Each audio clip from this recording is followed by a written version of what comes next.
I was on the news the other fucking day. Literally, someone who I think watched my YouTube or my TikTok or something, she hit me up on Instagram. At first I thought it was like a scam or something, because you gotta assume these days that everything's a scam on Instagram when they ask you if you want to do something like related to social media, you know? I thought I would reply back, so I did, and I ended up doing an interview, and I just want to show you guys. It's like literally a 2-minute video.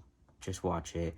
It was like literally like a 30-minute interview, but it was condensed down to a few seconds, which is like amazing because I was nervous after, like, damn, like what did I even say? I'm not very good at like speaking, so unless it's like for this YouTube channel, because like who fucking cares, you know? I just wanted to share it with you guys. Yeah, I really love it, and I have nothing more to say about it. Here it is. Because someone's trans, you have suicidality because the way society treats transgender people. Carly Webb is a phone operator at Trans Lifeline, a suicide hotline run by trans people for trans people. She hears the heartbreaking distress all day long, and it's why she says parental support and family acceptance is a big deal for the mental health of trans youth. Trans advocates say part of the problem is that society at large sees trans people as a threat. Skylar Baylor is the first openly trans NCAA D1 athlete. He says he's seen this firsthand.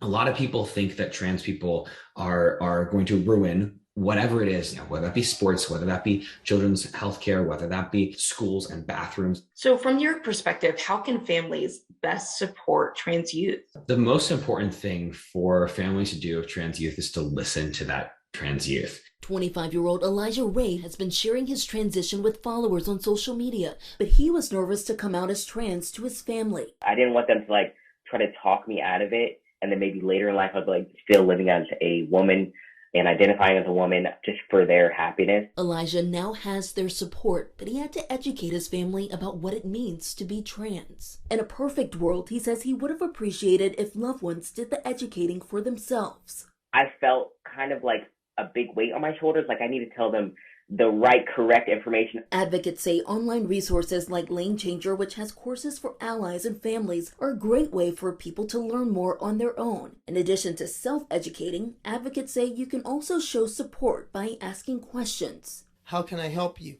Where do I line up in this? What support do you need from me?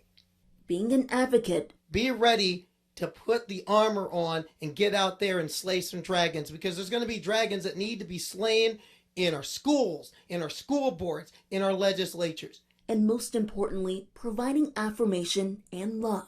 You don't have to understand everything, but you do need to provide affirmation and love to your kid when they say that to you. And if you'd like to talk with someone who has lived experience supporting trans people, you can call the Trans Lifeline at 877-565-8860. Ask for the Family and Friends line.